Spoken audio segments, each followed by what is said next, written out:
Oke, ups, kunaon ieu teh? Oh. Oke, kita mulai lagi ya. Tadi ngobrol sama di luar, jadi kayaknya saya perlu kasih lihat cara backup ya. Dan tadi pada horor nih urusan ransomware. Salah satu kuncinya ternyata backup. Jadi ini kayaknya perlu saya kasih lihat teknik backup yang saya kerjain. Oke. Tekniknya banyak, cuman yang saya akan kasih lihat di sini biar cepat ada dua teknik backup yang sering saya pakai. Teknik yang paling bawah adalah copy file, tapi kan manual pakai mata itu copy file. Oke, ada dua teknik backup. Yang satu adalah backup partisi, itu kalau di Windows pakai Ghost, itu mah biasa aja. Cuman saya pengen ngasih lihat gini nih.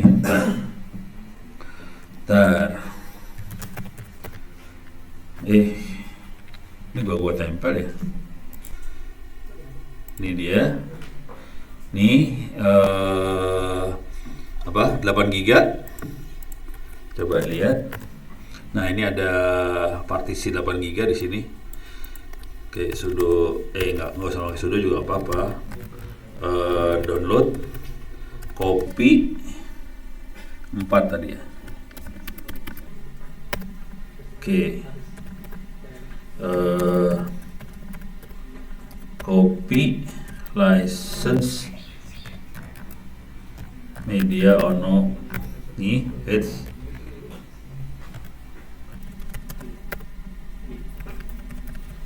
ini saya copyin beberapa sudo copy Prabowo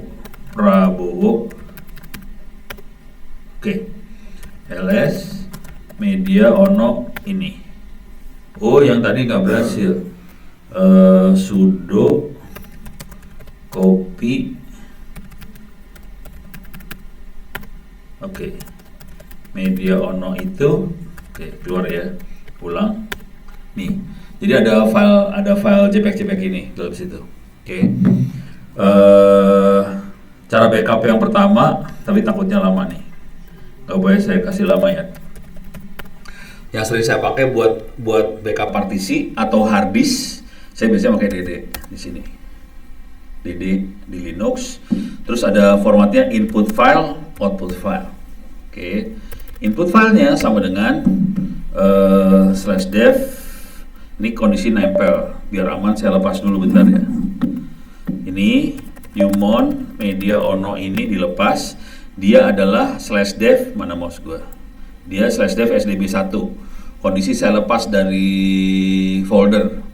Jadi saya umon, foldernya saya lepas. Kalau saya lihat lagi df-h udah nggak ada, hilang dia, nggak ada yang nempel lagi.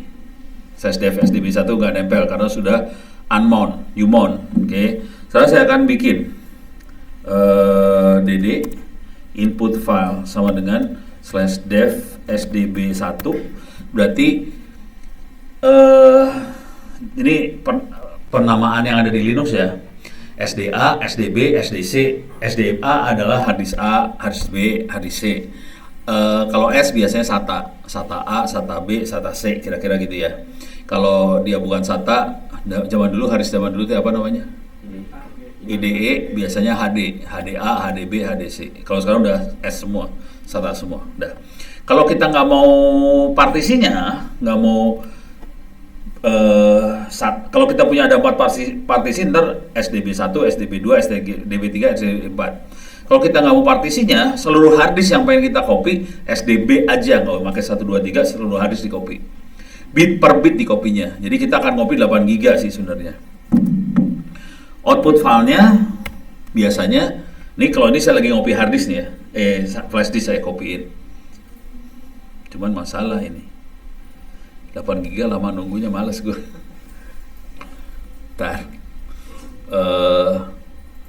Gue bikin lagi ya. Partisi gue bikin, tapi bikin cuman 100 MB biar cepet ya. Males gue nunggu soalnya. mkdir foto mon.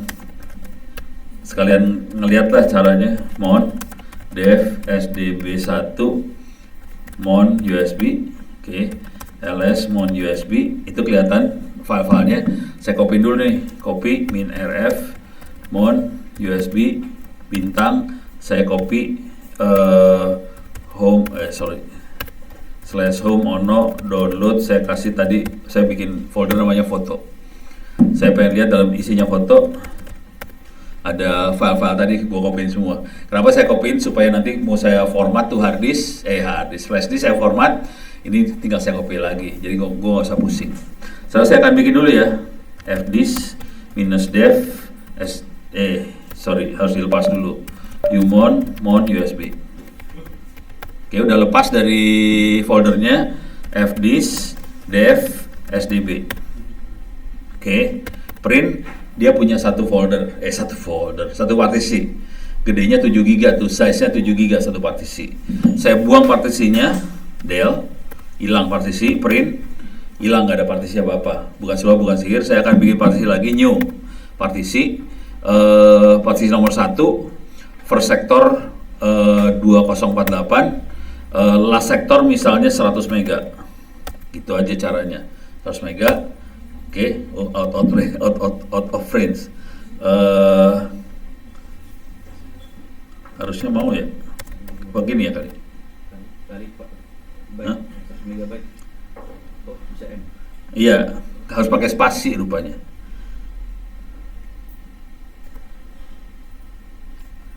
Yes. Oke, coba print dulu. Kita punya, kok goblok ya. Delete lagi, new 1 first sector ini, last sector saya kasih sembarangan aja ya, terpaksa pakai angka. Ini terakhirnya 1 sekian, ini 1 sekian tuh 5 giga. Saya kasih angka berapa enaknya ya? Paling enak pakai Gparted ya, Gparted paling enak. Gue punya Gparted nggak di sini? Kayaknya nggak punya. Pas gue pakai manual kayak gini ya, 60272. Gue ambil angka yang di situnya aja.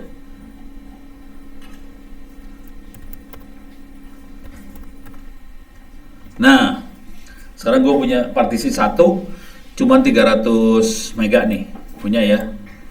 Kalau kita pengen bikin partisi 2 ya new lagi, partisi 2. Mulai dari sini, terakhirnya situ. Jadi saya punya partisi 2 partisi. Oke, partisi 1 sama partisi 2 saya write. Oke, sekarang saya akan format ya, make fs ext3, ext4 juga boleh, ext3 lah, 4 ya, dev sdb1. Ini yang dev sdb1 saya format.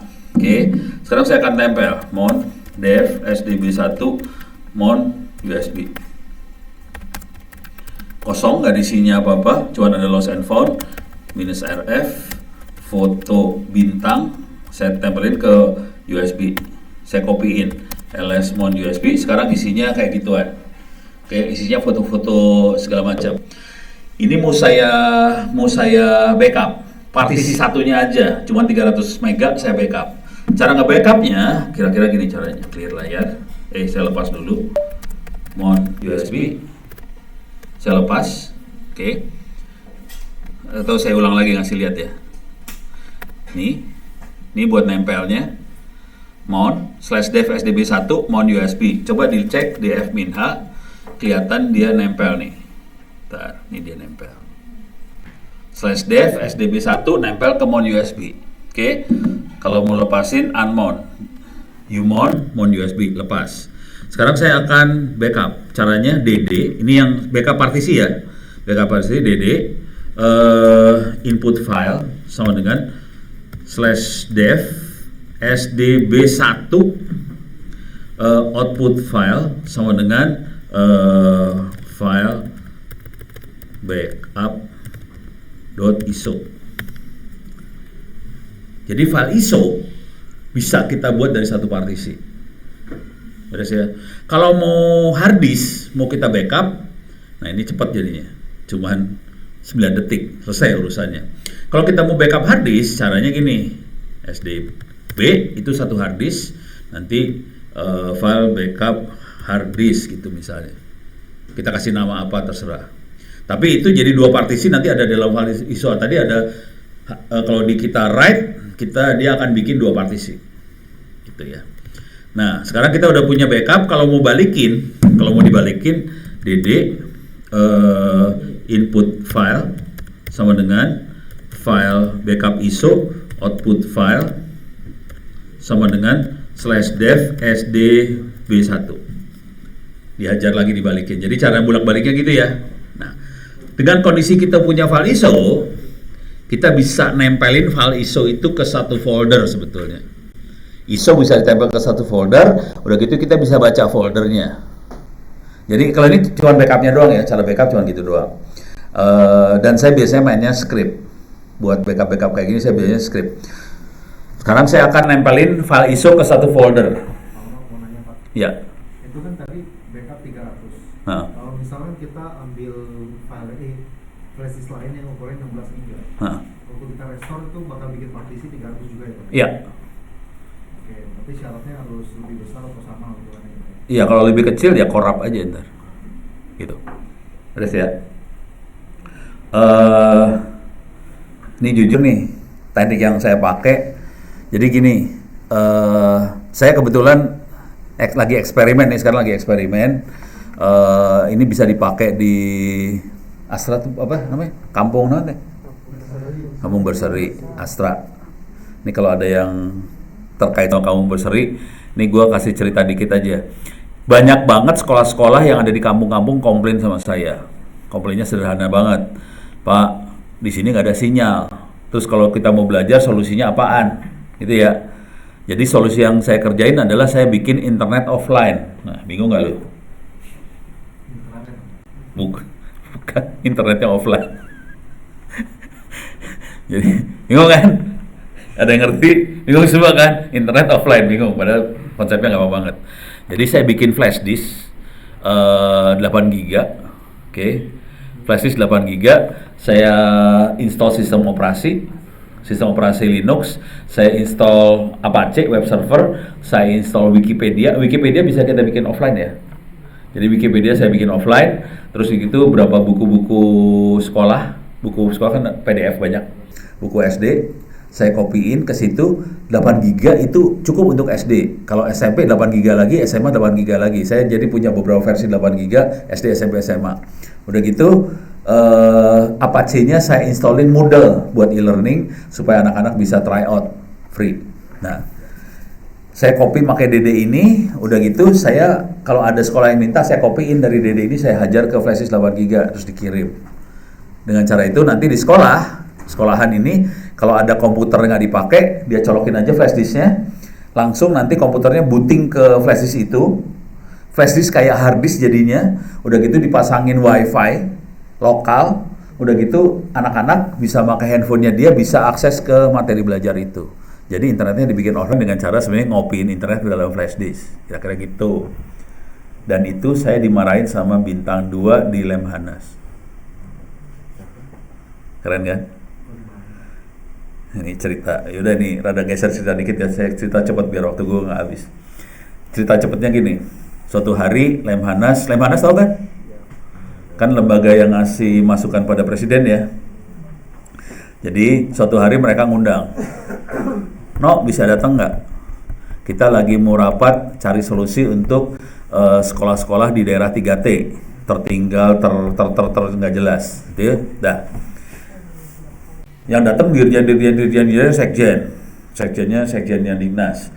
Oke, Kominfo, solusi lu apa? Kita lagi beli satelit 12 triliun. Oke. Dahsyat pokoknya solusinya itu mah. Udah gitu itu Kominfo ya. Kemendesa solusinya apa? Kita punya anggaran ratusan miliar buat dana desa. Oke. Udah gitu ESDM solusinya apa? Kita punya anggaran ratusan miliar buat listrik pakai matahari. Oke. Diksa solusinya apa? Kita punya anggaran ratusan miliar buat merdeka belajar merdeka segala macam. Oke, Pak. No, solusinya apa? Ini flash disk, gue colokin di komputer, taruh di depan hidung sini. Ini lagi jalan nih sekarang. Nih gue bawa Mikrotik wifi, gue nyalain kan, dah. Nih lagi jalan semua, modalnya cuma flash disk doang. Terus silahkan diakses. Nama wifi-nya ini, akses semua kan, jebret, akses. Pertanyaan pertama, Pono, ini pakai kuota apaan? Kota apa? Ini jadi gue bawa komputer, kasih wifi lokal, dinyalain, pertanyaannya kota apa? Keren kan? Terus jawabnya apa coba lu? Bingung gak lu? Kuota wifi.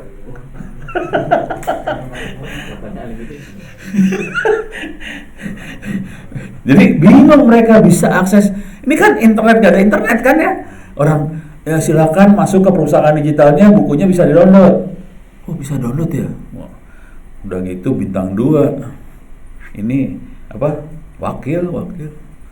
Ono. Ngaco lu. Mana bisa wifi jalan tanpa internet? Gitu dia bilang. Republik lu tuh pada tahu. Oke, lanjut. Itu nasib gue udah kayak gitu tuh, udah sampai pada posisi seperti itu si Ono tuh. Nabraknya udah sampai kayak gitu kan. Yang marahin bintang 2 penasihat presiden udah marahin gue. Stres nggak gue? Aduh parah dah, hidupnya Ono susah. Mendingan kayak gini gue bikin susah lu pada kan, gue happy daripada gue dibikin susah. Oke, sekarang kita lanjut ya. Sekarang kita akan nempelin, cara nempelin ISO ke folder. Gue cari contekan lah biar enak. Mohon ISO di sini. Jadi kita bikin dulu foldernya. Oke, saya akan bikin folder di sini. mkdir mohon ISO misalnya. ISO backup gitu ya. Deh. Sekarang saya akan tempel. Caranya cuma kayak gini ya. Mohon T ISO 9660 loop, ISO-nya apa, foldernya apa. Beres ya? Ini saya akan tempelin nih. Ini Ono percobaan banget nih kayak gini, iseng aja. Jadi ini jujur ya, kalau saya lagi ngajar kayak gini, gue suka eksperimen iseng-iseng apa gitu. Bisa enggak? Oke, kita cobain ya. Tadi nama filenya apa? File backup ISO. Saya tempelin ke mon ISO backup ya. Nggak bisa dia. Hah? Oh iya, salah. Untung lu pinter. Alhamdulillah gue punya murid pinter. File sistemnya nggak bisa. Tidak mau saudara-saudara. Tidak mau, nggak bisa. Ternyata nggak bisa. Ntar. Nggak mau. File sistemnya nggak mau, dia pakai T ISO sebenarnya nggak bisa. Karena file sistemnya saya bukan ISO ini. Coba kalau gue giniin aja gimana? Mau nggak? Mau, goblok. Nggak ada error ya. ls mohon ISO backup. Bisa goblok. Jadi bisa ini. Tapi jangan kasih T ini, T itunya nggak mau ya. Jadi kalau udah kayak gini ya udah kita bisa obok-obok di sini. Beres? Oke. Cuman ini read only ya. Karena ini file ISO. Coba bisa gue delete nggak ya? Coba percobaan. Mohon ISO backup. Ini kan sama si flash disk ada di sini ya. Mohon ISO. Udah gue lepas tadi. Oke. Ini isinya flash disk. Coba gue delete, mau nggak? Remove license. Bisa sih goblok. Bisa Coba gue hilangin lagi. Remove Prabowo. Bisa parah. Oh ternyata bisa gitu ya. Baru tahu gue juga. Oke, gue baru tahu. Oke, ya udah. Coba kita lepas dulu ya. Mohon ISO backup. Oke, kita lepas. Coba kita tempel lagi nih. Oke, adanya di /home ono download. Oke, mohon ISO backup. Bener hilang keren kok, baru tahu saya. Kenapa sih lu pada bengong ngerti apa bengong kagak ngerti? Hah? ISO-nya retrieve. Hah? Bisa baca tulis. Iya, ternyata bisa baca tulis itu. Saya baru tahu juga. Jangan khawatir, orang baru tahu. Keren ini, keren. Hah? Iya, ternyata bisa kita langsung read-write ke dalam ISO tadi. gitu. Beres ya? Baru tahu kan lu? Jangan khawatir sama gua, skornya sama lu pada gua juga baru tahu. Mungkin kalau dari CD nggak bisa kan? Kalau CD-nya read only ya? Kalau CD nggak bisa karena CD read only. Cuman ISO ternyata bisa. Kalau ISO yang ini ya, gitu bisa. Oke? Jadi pengetahuan baru harus gua tambah ilmu gua di sebelah sana. Jadi bisa kayak gitu. Beres ya? Tapi ini teknik backup. Jadi itu salah satu teknik backup. Oke, ini teknik backup yang pertama. Oke. Sekarang saya akan kasih lihat teknik backup yang kedua. Ini Dede udah beres ya? Dede beres. Sekarang yang kedua. Saya biasanya nge-backup berapa orang di sini yang pernah pakai AirSync? 1, 2, 3, 4 orang aja. Wah, penjahatnya 4 cuman. Yang lain masih orang baik-baik. Ini buat yang lain yang ini AirSync tuh enak banget buat backup. AirSync itu akan ngelihat file yang berubah dan dia akan copy file berubah aja. Kalau kita backup kan bisa copy folder. Tapi satu folder kan di backup semua. Kalau nggak ada yang berubah sama aja ngapain gua copy gitu kan? Kalau AirSync kita bisa copy yang berubahnya aja. Kira-kira kayak gitu cara berpikirnya. Oke. Sekarang saya akan kasih lihat. Oke, gue lepasin dulu ya. Harus super user, sudo. Oke, lepas. mkdir apa ya? Gue kasih folder apa ya? Gini dulu, bentar. Sudo mon dev sdb1 mon usb. Oke, ls mon usb. Ini yang itu, kalau yang tadi ISO udah gue obok-obok, gue delete ya. Kalau ini kan belum di delete, jadi masih ada di itu Pak Jokowi, Prabowo sama Ganjar masih ada di USB tadi. Nah, sekarang saya akan bikin folder di sini. mkdir backup misalnya. Oke, saya punya folder backup. Nah, sekarang saya akan di komputer saya di rumah mainnya AirSync semua. AirSync installnya cuma kayak gini aja sih harusnya, apt install AirSync. Oke, cuman kayak gitu. Ya udah. Jadi kalau diulang lagi, installnya cuma gini ya, apt install AirSync. Tapi biasanya AirSync sudah ada di sistem operasi Linux, rata-rata sudah ada AirSync-nya, nggak usah kita install lagi, ada AirSync. Nah, yang perlu kita rubah cuman ini aja di etc default. Ini kalau melihat ini kalau kayak gini ntar lu pada lupa. Bisa dilihat semua di sinilah AirSync. Oke, masuk ke dalam Ono Center ORID/wiki AirSync. Di sini ada instalasi sama konfigurasi dari AirSync. Jadi kita bisa install AirSync. Kemudian yang perlu dilakukan adalah kita edit etc default AirSync-nya. etc default AirSync. Oke. Yang penting kita rubah cuma ini aja. AirSync enable true.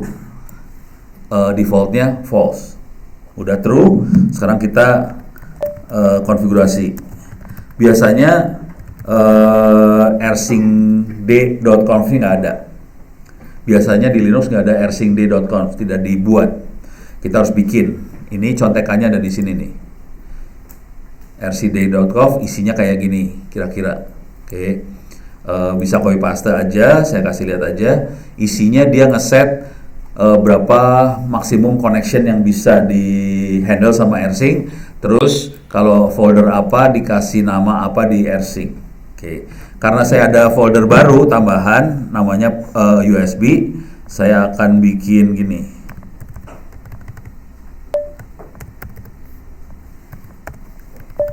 Nih, saya akan bikin nama USB. Di sini MNT USB. Karena tadi flash disknya saya tempel ke MNT USB. Terus ya. Nah, sekarang saya akan home Ono download backup. Jadi saya punya folder namanya home Ono download backup di komputer. Di USB-nya ada MNT USB. Di dalam MNT USB ada 4 file ini. Beres ya. Nah, sekarang saya akan lakukan rsync. Saya restart dulu rsync-nya. etc init d rsync restart. Rsync jalan. Sekarang saya akan rsync. Kalau mau belajar, formatnya ada di sini. Mana sih formatnya? Oh, di sini juga kali ya.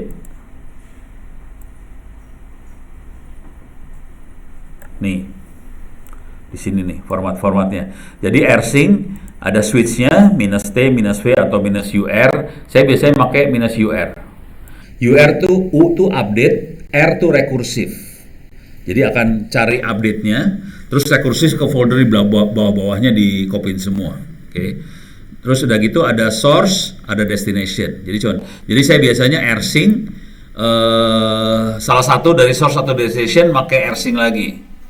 Kalau rsync ke mesin lain nih. Kalau yang ini dia pakai SSH atau apa nih, root apa segala macam. Oke, saya akan pakai rsync lagi. Rsync. Saya clear dulu layar ya, clear.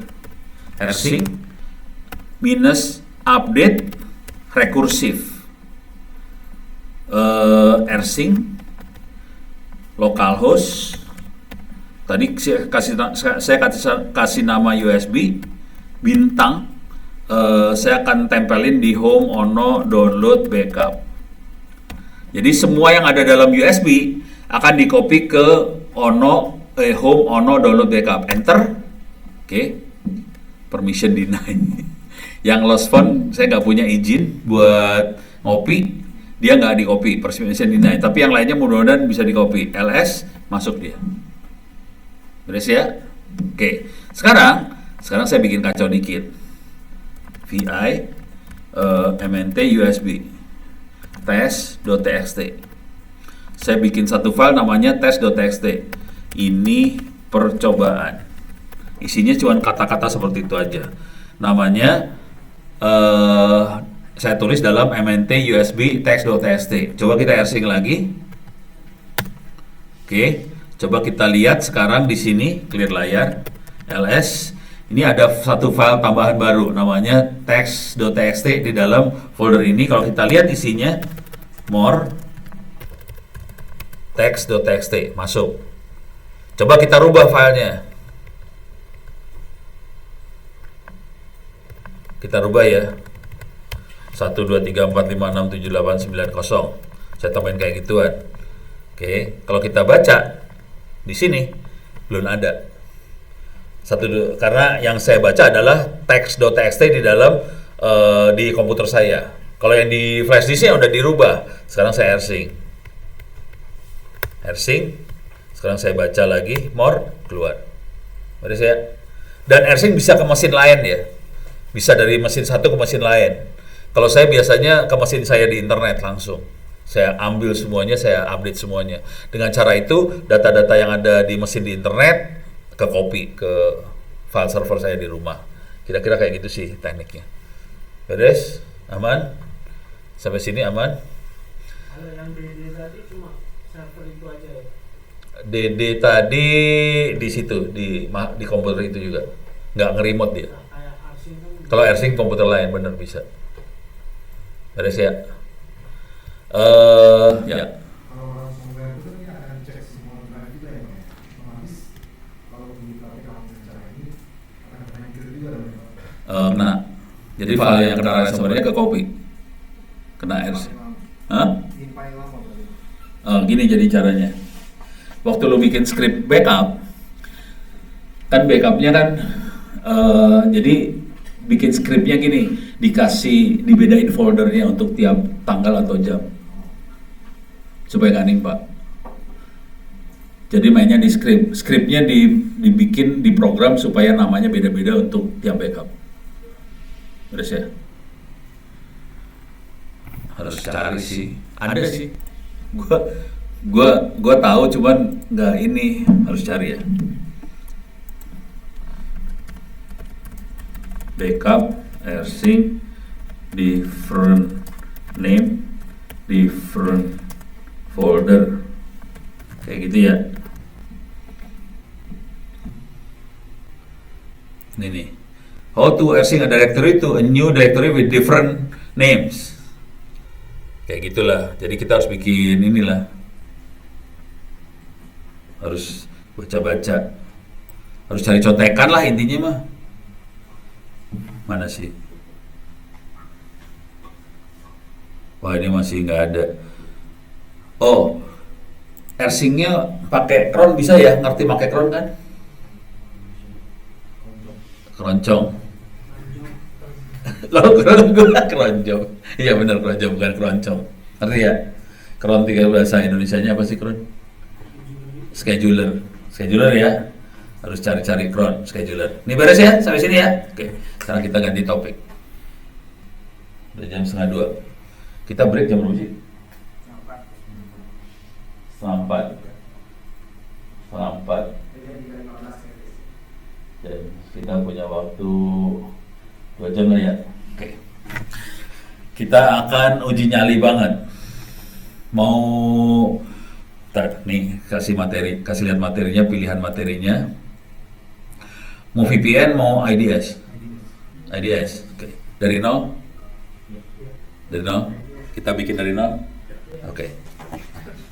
Nantang, gue lagi nantang. Orang lagi cari perkara. Oke. Ini sudah ada IDS-nya sebetulnya di sini. Tapi gue kasih lihat dikit aja dulu di sini, nanti kita bikin. Oke. IDS ada di sini, etc. Snort. Jangan, ini nggak gitu kelihatan ya, jelek, hurufnya kecil ya. IP-nya berapa tadi? If config 163. Oke.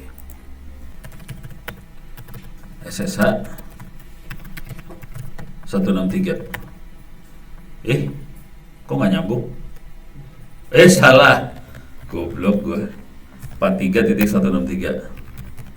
Oke, masuk ya. Sudo su. IDS Snort itu IDS-nya ada banyak macam, salah satu yang free dan banyak dipakai Snort. Ini konfigurasinya ada di etc Snort. Oke, konfigurasinya dia. Yang file atau folder penting di sini cuma 2 sebetulnya. Oke, yang sering diobok-obok. Kalau konfigurasi Snort-nya itu biasanya kita bisa ngeset misalnya rules mana aja yang mau saya pakai. Semakin banyak rules yang dipakai, semakin lemot sistemnya, gitu kira-kira.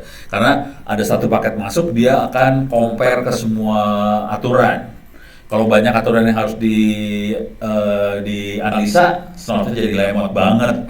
Oke, itu satu. Ini Snort cuma urusannya kita pakai rules mana aja. Rulesnya ada di folder rules. Nanti PR saya adalah ngajarin Anda buat bikin file rules. Jadi kita akan coba install dan akan bikin file rules. Satu lagi adalah yang ini nih, classification. Classification itu nentuin serangan ini berbahaya atau enggak. Ditentuinnya di sini, classification. Misal, ini ada orang berusaha masuk ke dalam komputer, itu critical atau tidak. Nanti kita spesifikasinya di classification. Oke, coba kita buka. Saya kasih lihat rules dulu ya. Rulesnya kayak gini bentuknya. Ini semuanya file text. Contoh, more, virus, rules. Bentuknya kayak gini nih ntar. Mampus dah lo. Oh, cuma ini doang. Oke. LS virus ada berapa? Ada 2 virus. More, community, virus rules. Nah, lebih panjang nih. Ini lebih banyak nih. Oke.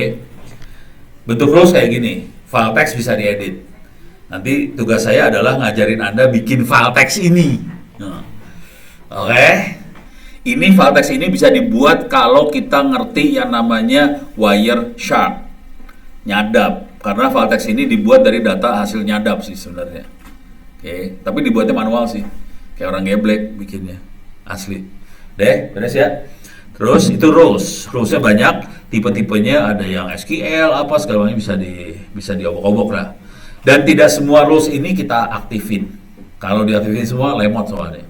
Jadi kita hanya aktifin sebagian aja, kontrol aktif enggaknya ada di snort.conf tadi. Nah terus yang ini, classification ya. Nah, ini nentuin nih. Di sini kodenya nih.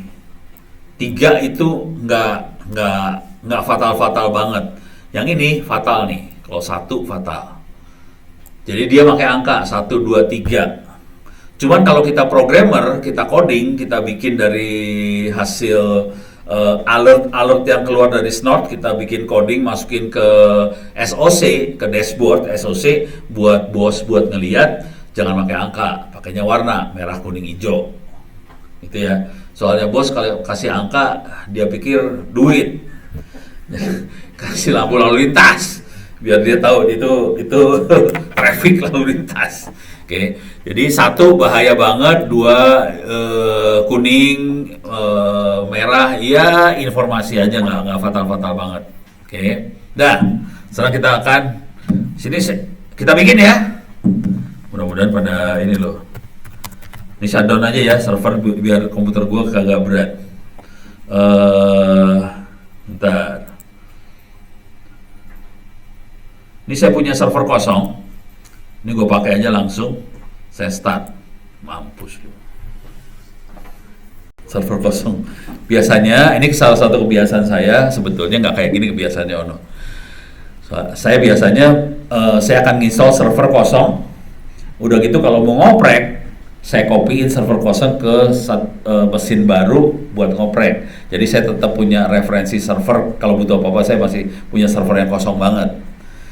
Tapi demi lu pada, demi Astra, coba bayangin demi Astra server kosong gue hancurin. Tapi nggak juga sih, ntar bisa gue restore gampang. Pokoknya penuh dengan penipuan lah hari ini. Tapi ini kondisi server kosong nih, nggak ada OS, nggak ada apa-apa ya. Oke. Saya butuh tahu if config. If config aja nggak keinstall, sialan nih. Sudo sup, minta maaf nih, netstart -nr, aduh nggak diinstal semua. Apt install itu kalau udah kosong gitu tuh hidup gua susah nih. Oh berarti sambungan ke internet jalan, gua nggak masalah. Jadi dia punya sambungan ke internet, oke. Ini tadi gua if config segala macam cuma buat ngecek IP address saya berapa. Soalnya saya butuh IP address supaya saya bisa nge-remote nih server. Salah satu kebiasaan saya kalau lagi install server, saya selalu ada SSH server dalamnya supaya saya bisa remote jarak jauh. Oke. Sekarang udah ke-install netstartnya. Oke, lihat it config. Saya dapat IP 192.168.43.118. Beres ya? Sekarang kita akan install Snort di sini.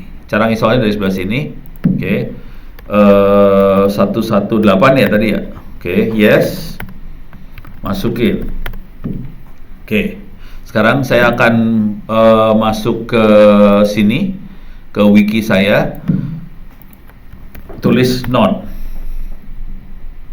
Snort adalah network, open source network intrusion detection system. Tahu bedanya antara intrusion prevention sama intrusion detection, bedanya apa? Naon? Yang satu preventif, satu detect, bedanya naon? Berdasar itu mah terjemahan bahasa Indonesia ke bahasa Inggris, bahasa Indonesia itu mah. Hah? IDS yang aktif ya. Aktifnya ngapain dia? Hah? Ngasih solusi. Lu jawaban AC ini. Aktifnya gimana? Kalau ada serangan terus dia ngapain? Hah? Bisa gitu ya, jadi bisa blok. Pokoknya tergantung apa yang kita suruh ya, suruh ngeblok traffic bisa. Oke, kalau mau lebih jahat lagi kita nyerang balik. itu IPS yang paling sempurna tuh serang balik, yang nyerang. Dulu gua gituin sih. Gua dulu agak jahat. Jadi ada yang nyerang, gua serang balik, yang nyerang mesin gitu. Tapi udah gitu anak-anak pada komplain semua, ya udah nggak jadi deh. Oke. Di sini saya akan install Snort aja di Ubuntu 2204. Ini kebetulan ada beberapa catatan. Saya pakai Ubuntu 2204 ya. Yang ini Ubuntu 2204. Oke. Ini udah update, udah dikerjain. Belum dikerjain. Sudo su apt update. Oke, udah beres. If config, saya butuh informasi IP-nya berapa, nama interface-nya apa. Intinya itu aja. Oke. Oke, 7 detik. Oke, mohon cepat, mudah-mudahan bisa kenceng nih. Oke. Ini saya kasih lihat sambil nunggu bentar. Jadi saya butuh nama interface sama IP sih sebenarnya. Oke. Nah, udah 9%. Oke, beres. If config, iyalah kegedean hurufnya. Jadi namanya ENP0S3, IP-nya 192.168.43.118, netmasknya kelas C ya.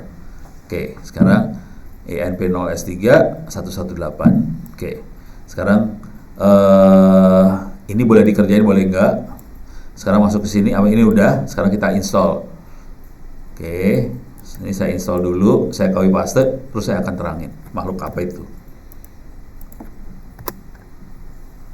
Ini sambil install, ya kita nunggu bentar. Kecil sih, makanya gue berani install soalnya filenya kecil sih sebenarnya.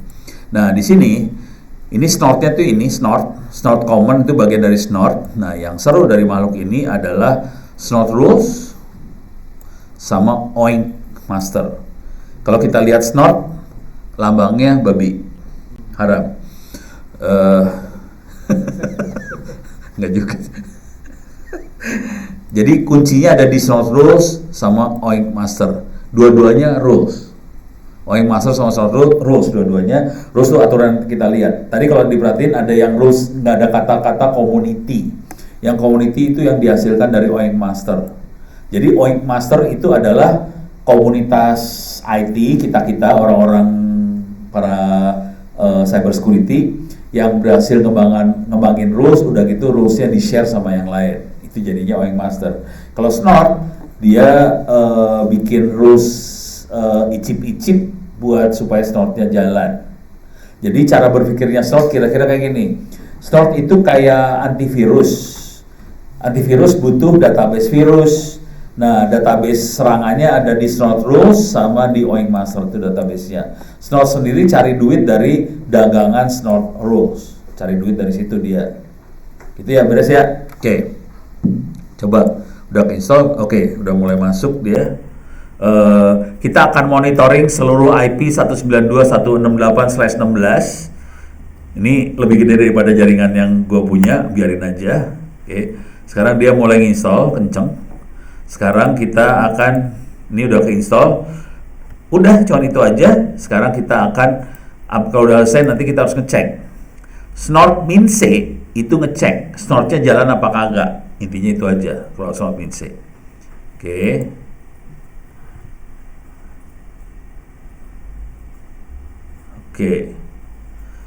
Kayak snort min C. Salah, bego. Snort min C. Ini jalan. Lu tahu nggak yang dilihat apa nih sekarang di depan? Ini apa nih? Ada yang tahu ini apa yang kita lihat? Hah? Apa? Itu betul sniffer, tapi bukan Wireshark. TC Pindam yang ini. Kalau TC Pindam itu sniffer command line ya. Tampilannya kayak gini. Jadi ini juga sniffer juga. Jadi cara berpikirnya, cara kerjanya snort, dari sini kita bisa tahu bahwa cara kerjanya intrusion detection system seperti snort, dia harus nyadap interface. Dari hasil sadapannya itu dicocokin sama rules. Kalau ada yang paketnya payloadnya sama dengan yang ada di rules, dia bereaksi. Jadi sebenarnya cara kerjanya gitu. Konsekuensi dari sini adalah kalau yang disadap gak kelihatan di enkripsi, dia bego. Gitu. Dia akan bego kalau paketnya dienkripsi. Yang jadi masalah di Republik ini, semua paket HTTPS dienkripsi, jadi ini percuma sih sebenarnya. Kalau dipasangnya, jadi gini. Kalau kita punya jaringan, kita pasang di jaringan banget, percuma. Ini baru bermanfaat kalau sekarang kondisi hari ini ya. Ini baru bermanfaat kalau dipasangnya di server langsung. Karena kalau di server kan tadi komunikasi antara klien sama server pakai HTTPS. Pas masuk server, HTTPS-nya dibuang, masuk ke traffic biasa. Nah, kalau traffic biasa dia udah mulai ngerti. Tapi kalau HTTPS nggak bisa dia. Gitu ya. Dan itu udah mulai jadi ilmu baru. Gimana caranya kita mendeteksi serangan dengan kondisi HTTPS. Ilmunya makanya machine learning. Gitu. Jadi horor sih, pakai machine learning gitu. Ntar, kayaknya gue ada papernya nih. Nggak usah ngasih lihat. Ntar terlalu sombong. Ini beres ya? Ya. Ya, berarti ini topologinya nggak perlu satu ini tuh, posisi snotnya nih. Dia dua kaki itu. Oh, kalau mau inline. Kalau ini nggak in out. Itu yang tadi ada. Kalau ada in out tuh inline. Jadi ada traffic masuk, snort, terus keluar. Itu bisa, topologi itu bisa. Itu biasanya topologi kalau kita pengen snortnya bereaksi. Misalnya IPS terutama ya. Prevention system kita inline. Kalau ini kita monitoring aja, jadi boleh terserah mau dipasang. Kalau ini kondisinya kita pasang di servernya langsung. Itu boleh juga, sah juga sih.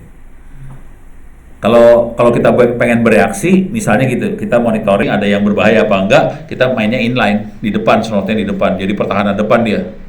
Jadi semua traffic sebelum masuk ke belakang dihajar sama slot dulu. Kalau ada yang tidak baik, dihajar sama dia, di firewall-nya diaktifin apa segala macam.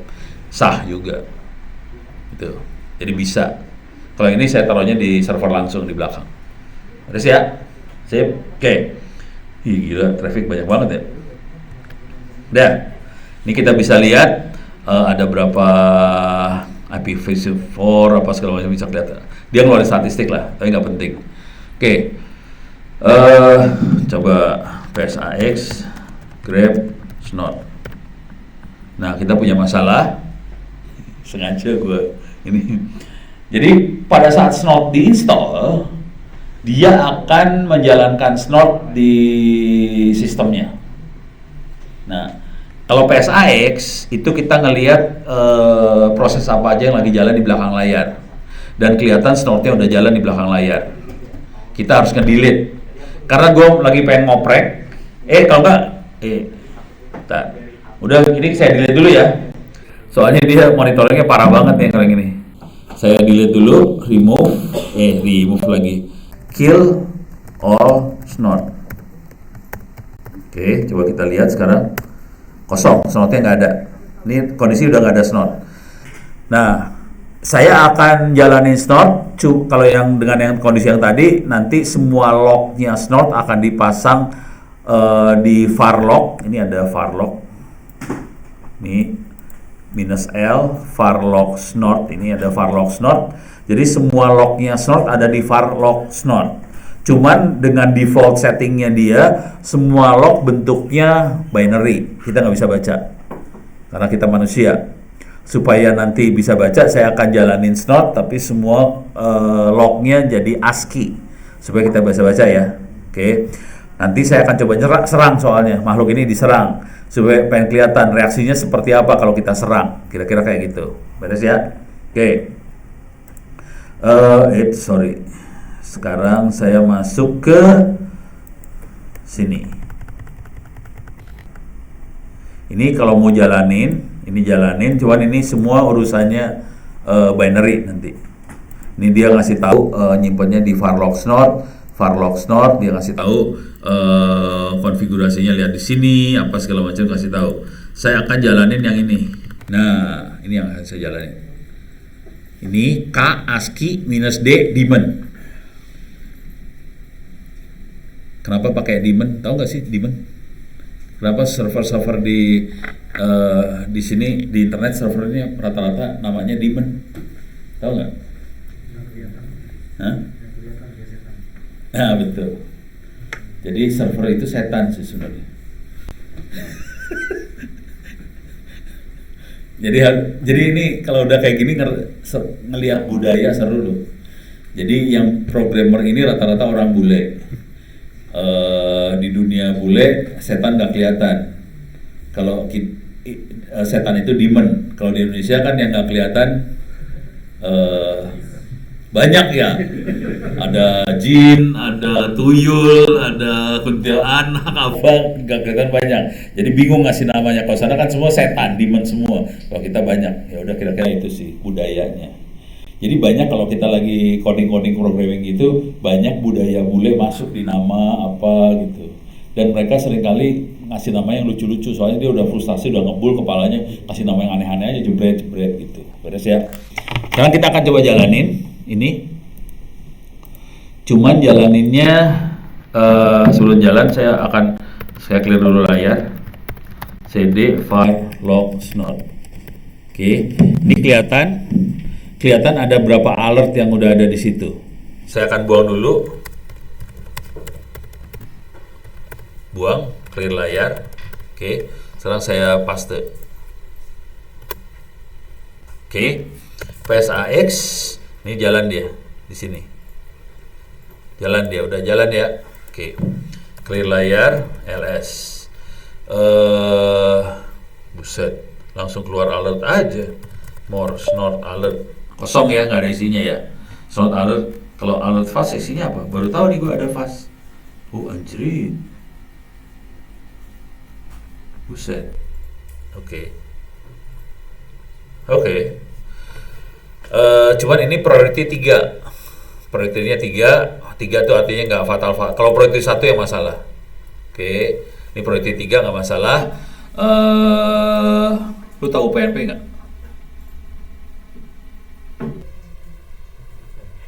Nggak tahu ya UPNP ya? Hah? PNP-nya pelakon. Iya. U-nya gue juga lupa apa.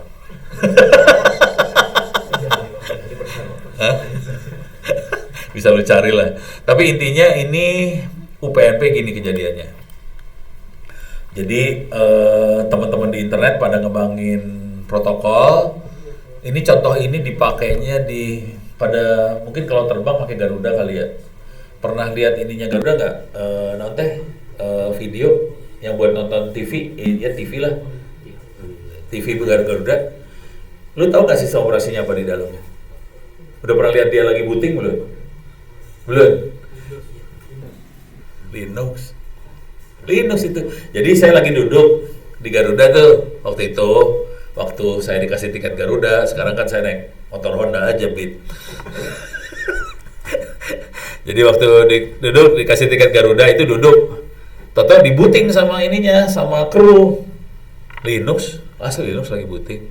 Nah, UPNP itu protokol di mana si layar-layar monitor di TV, di mana sih tempat duduk itu akan komunikasi lewat jaringan, nanya di sini ada server yang punya video nggak sih? Gitu kira-kira, video, audio segala macam, dia akan nanya. Nah, dia akan nanya ke server UPNP yang dipasang sama kru di Garuda. Biasanya dipasangnya ini kan di tempat taruh barang tuh di belakang, biasanya ada di situ servernya. Udah dia nanya, nanti servernya akan bereaksi. Oke, saya punya video ini. Nanti kan user milih tuh film apa yang mau ditonton, gitu caranya. Jadi makanya UPNP adalah protokol yang berisik banget. Karena dia selalu nanya. Makanya nih langsung berisik nih. Dia lagi UPNP service discovery, attempt segala macam. Dia berisik. Dah. Sekarang saya akan coba kan UPNP mulu isinya. Dasar. Oke. Sekarang saya akan saya nggak tahu nih bakal keluarnya di fast atau yang bukan fast. Nah, ini IP yang paling brengsek adalah 192.168.43.220. Kayaknya kali Linux deh itu. Coba lihat, coba kali IP gue berapa nih sini. Ini ngecek IP ya. Ini udah nggak dipakai. Oke. If config ini nggak dipakai. Masuk sini ya. If config 181.220 siapa? Komputer gua dong berarti ya? Salah.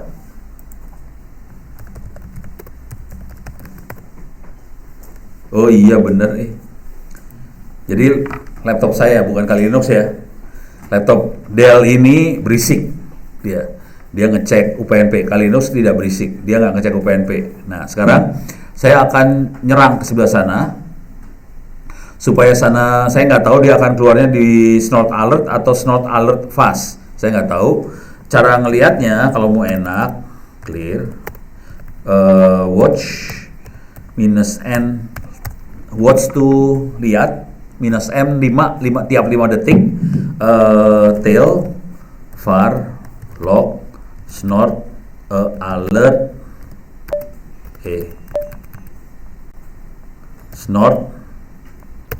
snort, alert.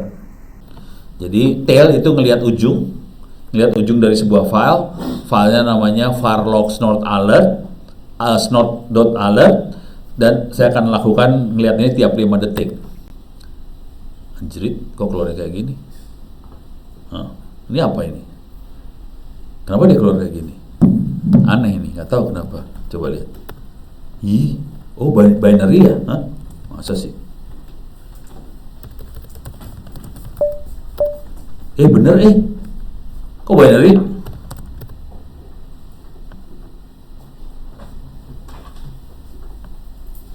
Binary itu tadi.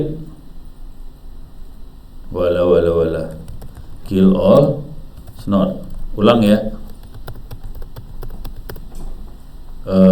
Remove.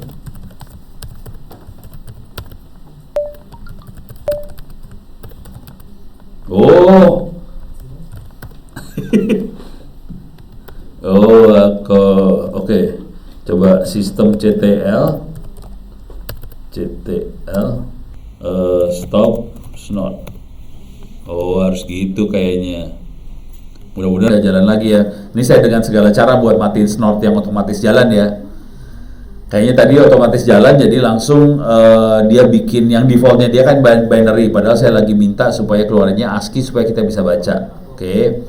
Sekarang saya udah matiin pakai sistem CTL stop snort sama etc ini.d snort stop. Jadi saya lakukan matiin dengan cara yang atas. Slash etc ini.d snort stop sama sistem CTL stop snort. Itu cara matiin service yang lagi jalan. Oke. Oke, sekarang kondisinya folder snort udah kosong, nggak ada apa-apanya. Sekarang saya akan jalanin lagi makhluk ini.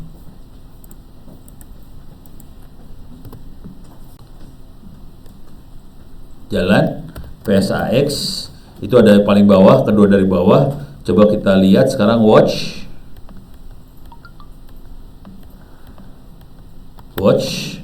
kosong ya. Itu tadi saya langsung bereaksi ya. Ini kenapa gini, nggak beres gitu kan? Ya kalau Anda udah sering ngeliat gitu langsung tahu ini nggak beres gitu ya. Cuman kalau belum biasa mungkin biasa aja gitu ya. Kalau saya kan udah sering ngeliat, ini nggak beres nih, ada sesuatu yang nggak beres. Ya udah, ilmu itu terjadi, insting itu terjadi kalau kita udah masuk ke dunia putih yang ini. Kalau saya kan dunia putih, kalau pada server dunia hitam biasanya. Ini beres ya. Sekarang saya akan coba serang dari sini, dari Kali Linux. Supaya hidupnya enak kita bikin sebelah-sebelahan.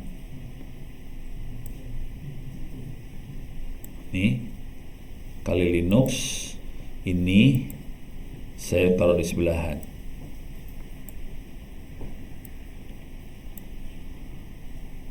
Oke.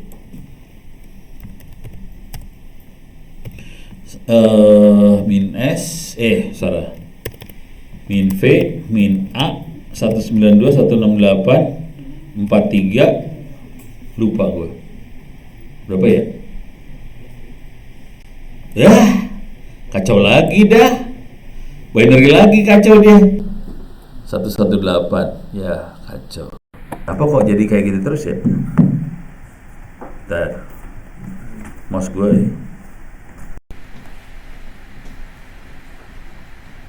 Ini kan tenang kalau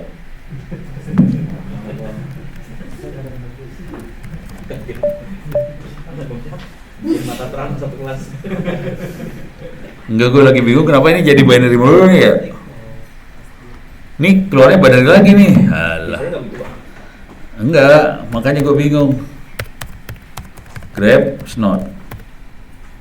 Snotnya cuma satu dan saya udah jelas-jelas minta ASCII. Kenapa keluarnya binary? Fast. Oh, mungkin keluarnya yang di fast ya. Coba ya, clear. Saya jalaninnya yang saya ini dot fast. Oke. Tapi ini UPnP-nya ini banget ya. Berisik. Bisa nggak dimatiin? Coba saya matiin dulu, coba.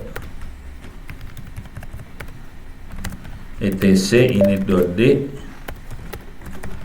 Saya lagi nyari nih UPnP yang bikin gara-gara UPnP yang mana nih? PQRS nggak ada. Apa yang bikin gara-gara keluar UPnP nih? Asid, Aska, Afahi, Diamond. Sementara saya nyerah, nggak tahu apa yang bikin gara-gara UPnP-nya jalan. Nggak tahu. Ini scanner, ini airsync.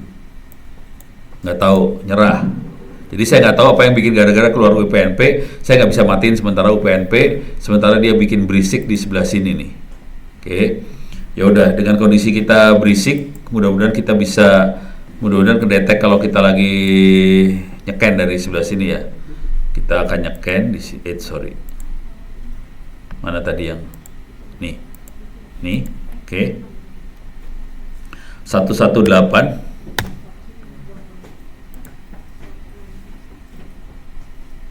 Nggak mau kan? Cuman gini doh. Nggak ada, nggak ada kehidupan di sini. Coba snort alert fast. Oh, ini dia. Susah ngelihatnya ya. Ini dia makhluknya. Ini port scan nih. Ini port scan keluarnya kayak gini ya. Prioritinya beda. Tadi UPnP prioritinya 3, yang ini prioritinya 2. Oke. Jadi keluar dia. Oke, berarti sekarang ini saya belum pernah ngutak-atik di server Ubuntu 2204. Jadi ini baru gua ngutak-atik. Ini versi lebih baru. Ternyata dia punya file namanya snort alert fast. Dan ini bentuknya mintanya ASCII dan ini keluarnya. Ini kalau kita scan, port scan. Oke.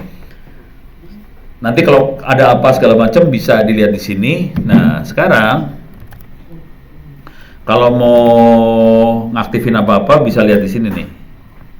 cd snort.conf. Ini kita lihat sedikit konfigurasinya ya. Nah, ini kita bisa set home IP berapa, servernya apa, DNS servernya apa, bisa di set di sini. Tapi ini nggak penting biasanya. Yang pentingnya ntar di bawah sini. Nah, di sini kita mau include rule apa? Rule apa yang di-include? Perhatiin sebagian besar dari rules-nya kita pagerin. Nah, ini hanya yang community yang diaktifin, sebagian besar dari rules dipagerin. Konsekuensi dari sebagian besar rules dipagerin, kita banyak nggak bisa detect apa-apa sih sebenarnya dengan kondisi ini ya. Jadi ini banyak pagernya nih. Nih pager, ada server IIS, ada mail, MS SQL, MQL, Oracle, web app, semuanya dipager semua. Gitu ya. Ada phishing scam, macam-macam lah. Ada OS Windows, apa segala macam, semua pager. Jadi kita nggak deteksi kondisinya. Oke. Sampai sini dulu, aman? Sekarang akan saya masukin, sekarang masih lama banget ya. Oke. Lama banget, lebih asik. Kita akan pelan-pelan banget nih ya. Kita akan bikin rules. Sekarang bikin rules. Jadi kalau mau ngaktifin doang kayak gini caranya. Kemudian kita ngeliat traffic yang ada. Cuman kalau mau hidupnya enak, nah ini sebetulnya ada di harddisk yang gue. Jadi kemarin lupa ngasih tahu di harddisk yang dikopiin itu ada folder yang dikopi kan folder OVA. Sebetulnya ada folder hacking, di dalamnya hacking. Di OVA itu ada Wazoo-nya nggak berhasil di copy ya? Nggak ada Wazoo ya? Oh alah. Jadi Wazoo-nya lupa gua rubah permission-nya kayaknya.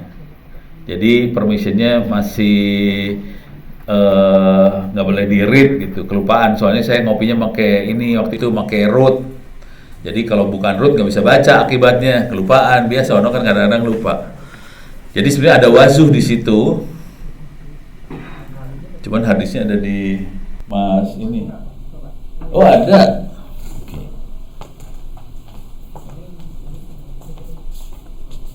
Ngopi kalau pada? Hah? Kok mau kerja dulu? Ntar jadi di Hah? Kalau nggak gimana ya? Mau taruh di drive? Hah? Kalau mau gini, satu orang kirim hadis ke gua balikin, lu taruh di drive. Gitu. Hah? Nih saya kasih lihat yang jadi masalahnya ya, yang kelupaannya Ono kemarin.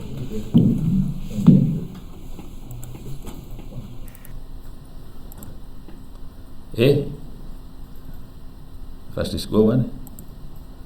Oke, ini keluar dulu. Oke, saya masuk sini. Saya lepasin flash disk saya yang di sini. Oke, flash disk saya lepas. Sekarang saya masukin yang ini.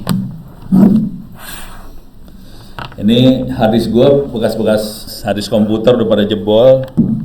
Motherboardnya udah nggak kuat, jebol. Akhirnya harddisknya dikudeta. Bentar, ini dia. Oke, ada di dalam.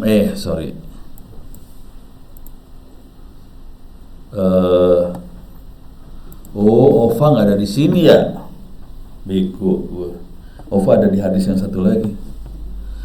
Yang di sini yang perlu dilihat ini ada hacking. Di sini ada ini bukan Wazoo ya. Kalau ini ada banyak software buat latihan perang nih. Kalau yang ini ya. Tapi ini bisa di-download di internet lah. Ada Quar, ada Red, ada Relativity 1.01. Ini semua buat latihan perang. Jadi ini waktu di hacking, kayak misalnya ini Quar, yang QUAOAR. Jadi caranya lihat itu, terus masuk ke wiki saya, Ono Center Warindesas Wiki, terus kita masukin QUAOAR, R, itu ya. Nah ini ada contekannya di sini, walkthrough-nya. Filenya OVA. Ini cara nyerang file OVA tadi. Filenya ada di sini tadi. Bentar, mana sih? Salah. Bener ya? Salah. Ini ISO hacking CTF. Ini dia makhluknya. Jadi saya udah nyiapin ini juga sih sebenarnya. Jadi kalau mau latihan ada filenya, terus ada contekannya buat latihan. Sebetulnya ada. Oke. Yang saya pengen ngasih lihat adalah, ini saya lepas dulu ya. Salah, ternyata bukan di sini. Oke.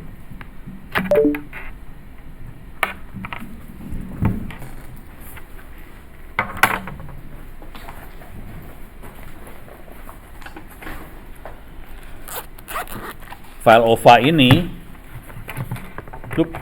perlu nggak ya? Yang Wazoo ini perlu nggak ya? Wazoo itu buat SIEM, bener.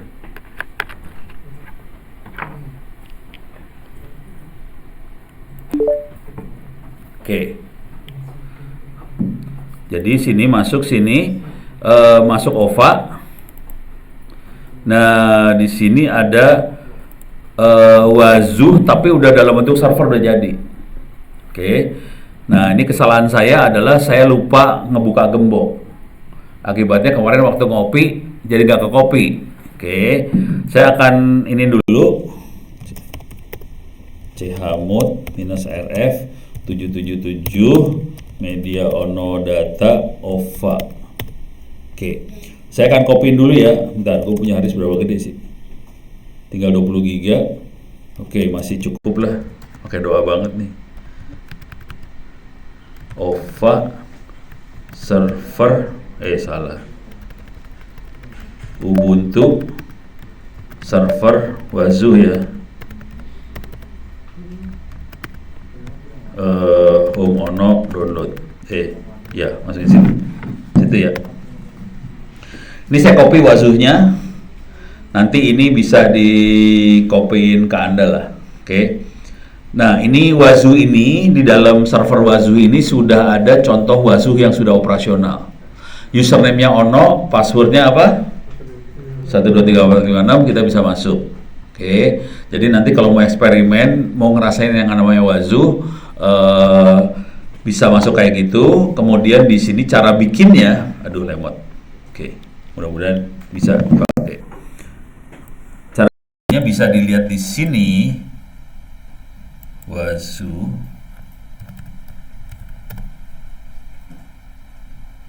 Maksudnya saya ngomongin Wazoo karena si Snort itu akan ngomong ke Wazoo. Di Wazoo sudah ada Snortnya. Snortnya akan ngomong ke Wazoo. Jadi hasil monitoringnya Snort itu bisa dimonitor sama Wazoo-nya langsung. Oke, ini cara installnya bisa dilihat di sini. Ini cara installnya. Ujungnya adalah kita aksesnya ke sini pakai web. Portnya 5601. Oke. Jadi sekarang jam 2. Saya urusan Snort dulu saya beresin. Nanti Wazoo saya akan coba install. Nanti saya akan coba langsung akses ke 5601. Oke. Supaya Anda bisa, ini udah ke copy belum? Supaya Anda semua bisa hidupnya enak. Oke, udah ke copy.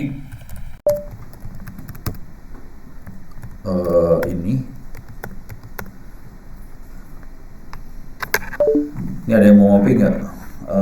Foldernya OVA. Folder OVA, filenya yang kalau mau cepat Wazoo-nya doang di copy. Kalau agak gelo semua di copy, tapi copy yang lain juga nih, teman-teman yang lain. Terus satu lagi, ini sebelum terlalu lupa, saya yang e-learning itu internet safety udah saya copyin ke Pak siapa tadi namanya? Internet safety, bentar. Open course.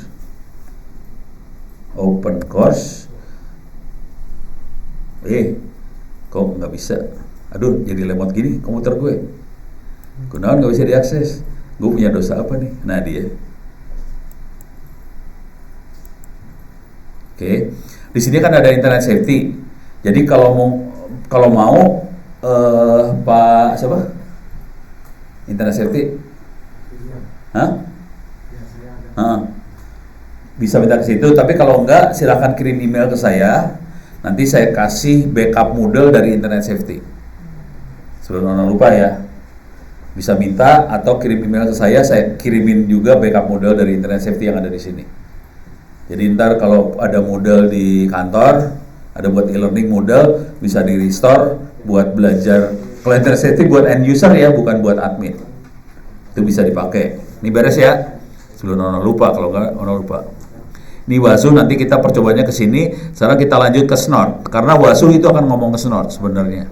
Dalam Wazoo sudah ada Snort. Wazoo bisa pasang agent. Agentnya juga nanti bisa ada Snortnya bisa ngomong ke sini. Pakai Snort atau pakai Surikata ya? Kalau nggak salah Surikata deh, bukan Snort. Ntar cari di atas. Dia ada Kibana, Elasticsearch. Harus lihat lagi, lupa gua. Tapi dia punya intrusion detection system sih intinya.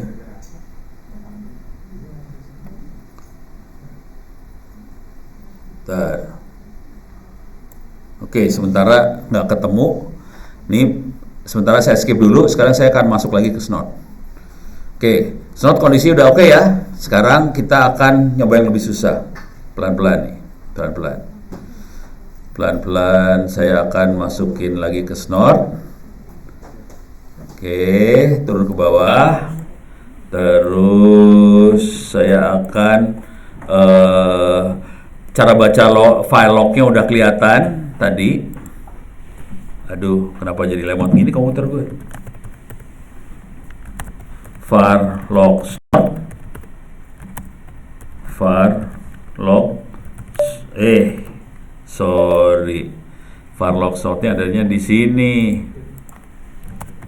Var log snort. Jadi ini semua alert-alertnya ada di sini. Cuman ini log alertnya nggak ada. Cuman ada alert aja kebetulan.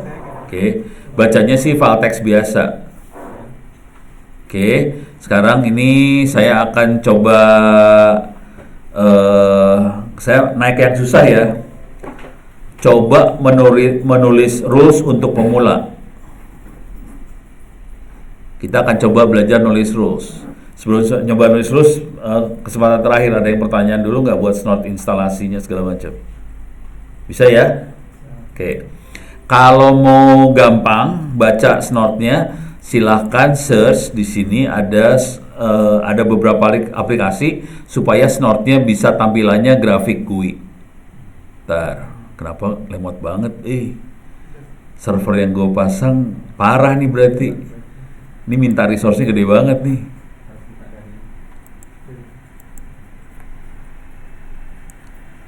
Kehabisan memori gue kayaknya nih.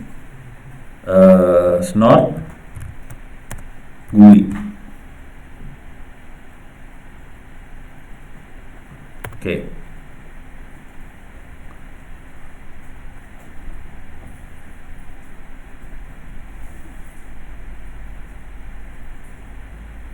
Waduh, parah lemot. Parah nih server, kegedean. Kayaknya mintanya gede banget ini server. Ngehang. Ini ngehang nih. Parah. Saya matiin ya. Kalau nggak rekaman bisa hancur. Shutdown. Saya pakai komputer korban yang saya pakai tadi ya. Soalnya tadi memori lebih kecil, yang ini kayaknya mintanya gede banget. Coba gue cek di sini. Ini setting. Gitulah kalau demo. Lu pada 16 GB, gue kan cuma 8 GB. Oke. Anjrit. Iya 4 GB nih memori, 4 GB ya. Prosesornya cuma 1 padahal. Kok lemot sih? Coba korban. Saya kasih berapa coba? 1 GB, pantas kenceng ya. Jadi komputer yang tadi, server tadi pagi yang kita pakai, dia cuma ngambil 1 GB. Barusan yang komputer yang terakhir saya alokasi 4 GB.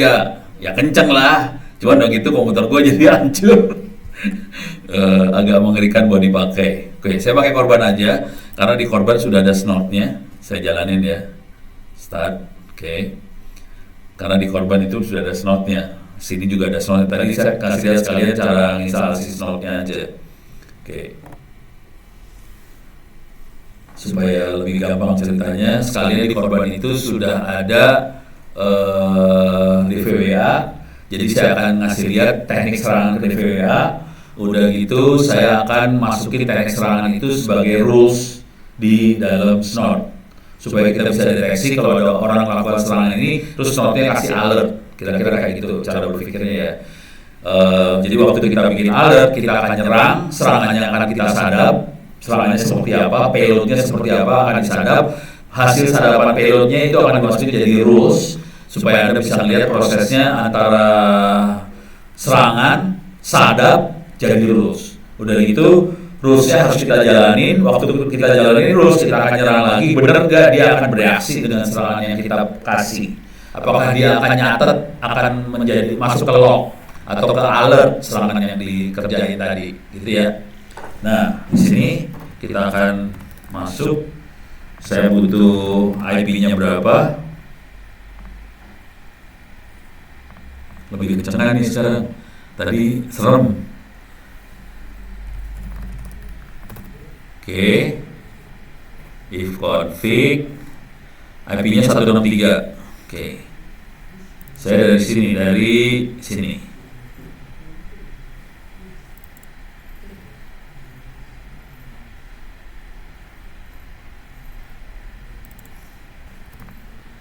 kali, saya masuk kali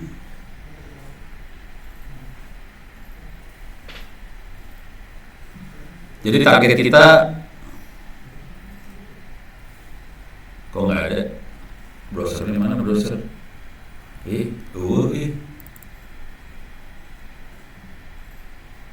Buka Firefox. Oke. Saya harus buka terminal satu lagi. Saya buat terminal aja di sini ya.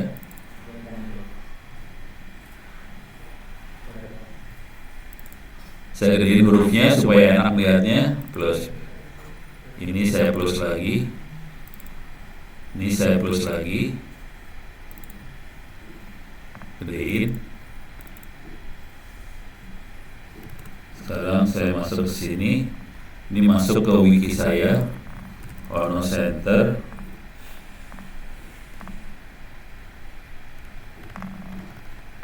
Oke.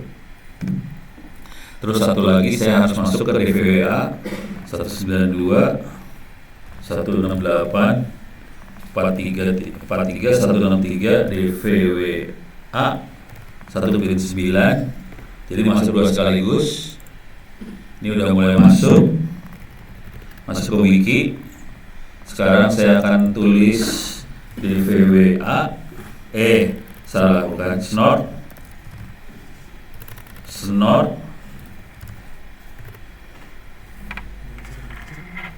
Oh iya, gue lupa ada pakai window ya.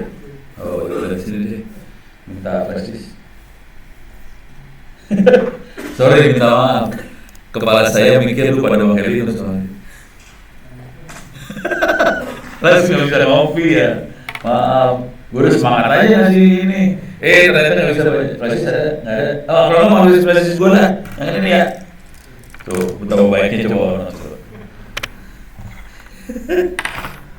Gue sampai lupa pada pakai window, aduh. Oke.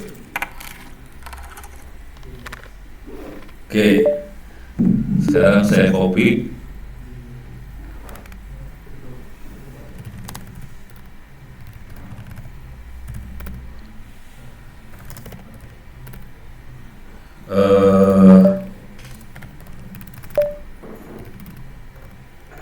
Ini harus ini dulu fdisk dev sdc print.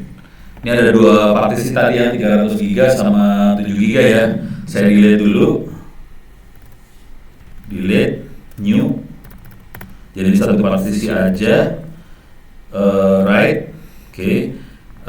Make ntfs dev sdc 1. Oke. Lama deh, lupa dikasih Q. Ini kalau saya kontrol C hancur ya? Jangan ya? Jangan ya? Lama nasib. Aduh, lama ini. Buru-buru sih tadi lupa minus Q jadinya. Nge-write dia sistem Pro 1 ini nge-write. Kacau dah. Ya udah, nunggu ya. Sorry. Soalnya kalau di Ctrl C hancur dia. Bubar. Oke. Tadi saya mana? Ini sambil nunggu, kita akan coba masuk ke sini. Ke sini. Oke. Kita masuk snort. Oke. Kita akan masuk ke bikin rules. Mana di bawah? Mencoba menulis rules untuk pemula. Oke. Ini kita nggak harus ngerti banget. Filosofi di balik ini semua adalah si intrusion detection system butuh yang namanya rules. Dan dia bentuknya ASCII. Kuncinya ada di rules itu. Kalau rulesnya nggak lengkap atau nggak bisa diaktifin semua, konsekuensinya probabilitas kita buat ngedetek serangan jadi turun.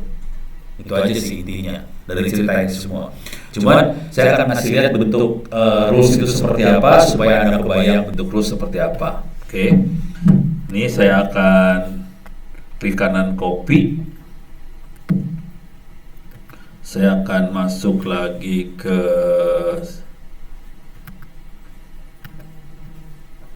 saya belum masuk ya. SSH Ono ini 1 2 3 4 5 6.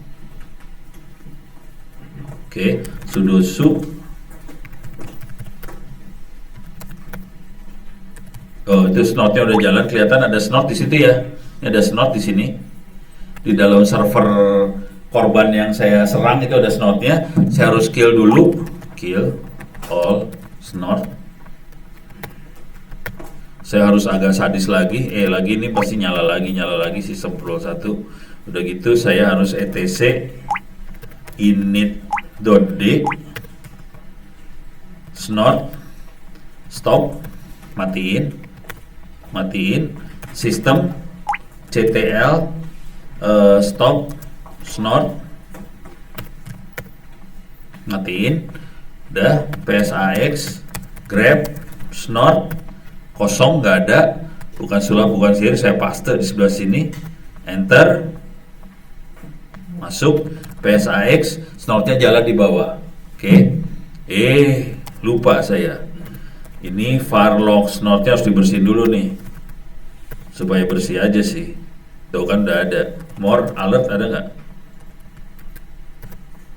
Kosong, nggak apa-apa. Watch -n 5 tail alert. Ya udah, ulang lagi. RT, kenapa gua ngetik RT tadi? Nih ya, kita lagi monitoring alert sih sekarang. Oke. Kita coba nmap dulu lagi ya. Sudo su kali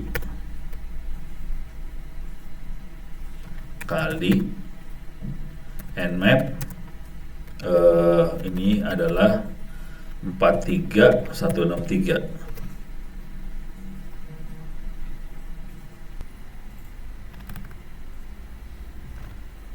Ini langsung keluar nih. Waktu diserang langsung keluar kayak gini. Itu mirip sama tadi. Ini SNMP agent kasih dia punya TCP request, ngecek apa segala macam. Dah. Ini keluar ya. Sekarang saya akan keluarin kayak gini. Oke. Ini saya Ctrl C lagi karena si snot harus di kill dulu. Kill all snot.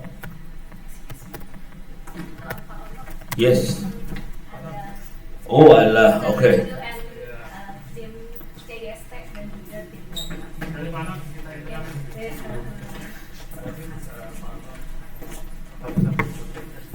From Indonesia advice Soto Indonesia Award. Well, thank you for helping us.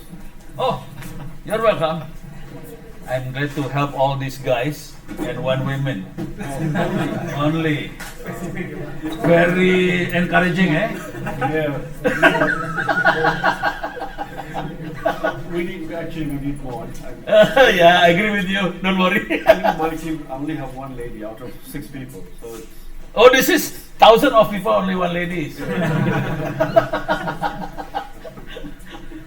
we need to encourage more to come to science. Agree. We need people who think differently. Yeah, I agree with that. So that's his for responsibility to. Yes, coordinator. So what are you teaching them? Right now, I'm trying to teach them how to create the snot, adding snot rules manually. Okay. Creating rules for snot by sniffing the text. Okay. So I thought we have a mixed audience here, right? IT, audit. Oh, this So is is everybody hands-on, knows how to use Snort and they are struggling. I would too, to be frank, right? I haven't tried to use Snort to actually do any, deep dive into tracing myself. It's such a big field now, right? Yeah. There's so many different things to learn and do, Yeah. and forensics and threat hunting and so on is just one small part of it. And that particular guy is more dangerous because he actually can be in the ransomware. Oh. So he's helping us to test. Yeah. This guy can test ransomware from his product. Yeah, so it's good to see, you know, that everybody's very interested. I mean, I think this field is one, we need a lot more cyber aware and trained people, right? Yeah. Because the world has changed compared to what it was 5 or 10 years ago.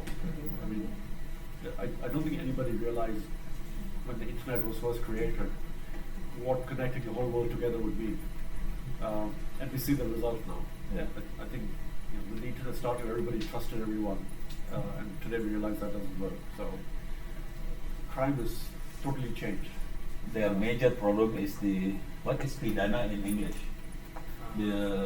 When we break a law, Sentence. huh? Sentence. Sentence. Court. If they cannot prevent the data privacy, the sentence is about what? 60 About for 65. 400,000 US. 400,000 US. Yeah, but sorry, the sentence for who? The company? Or The company. Right. 400,000 is company. No, Pak, personal, Pak. That's person. Right time for company. For company times 10. So we have to pay if we don't have good security. The data privacy. Right. If we cannot prevent that, the company have to pay that much. That's amount of money. So this is their problem, not my problem.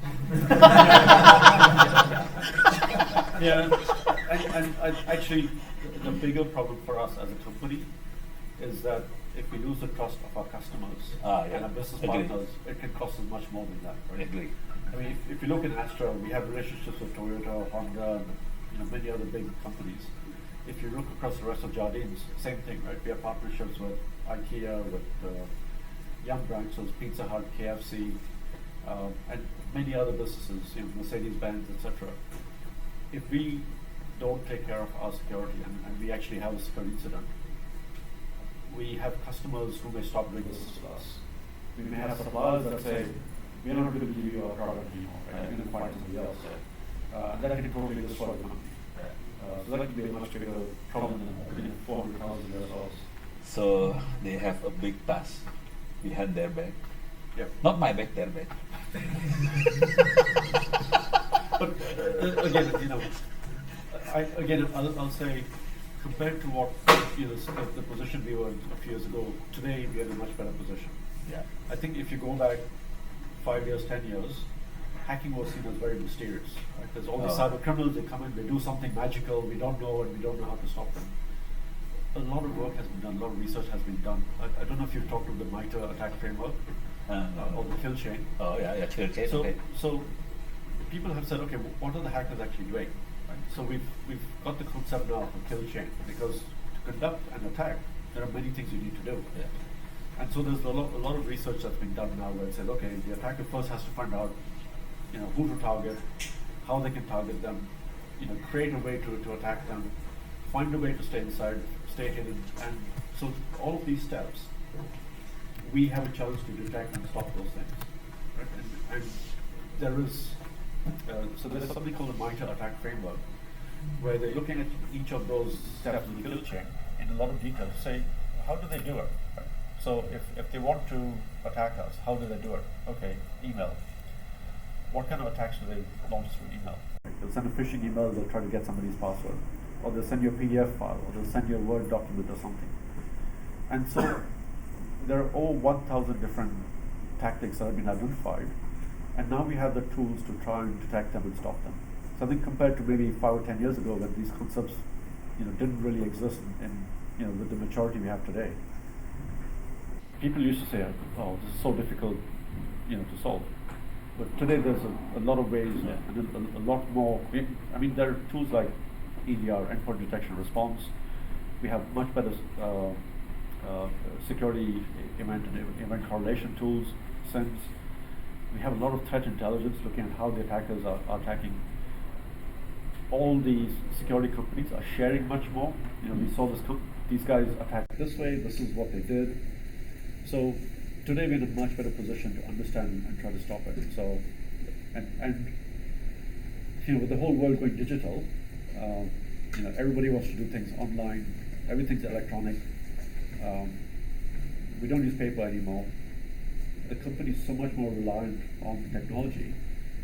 We have to protect it. This is how we do business today. This is how we operate. This is what we need to protect. So we don't have security guards walking outside, checking the doors anymore. We are the security guards checking the network, right? Checking the website and so on. So new world, new way of doing business. But definitely, the progress I've seen in the last few years in security has been, quite, very good, and gives you a lot more confidence than maybe, 5 to 10 years ago. So definitely glad to see, so many of you interested in the field.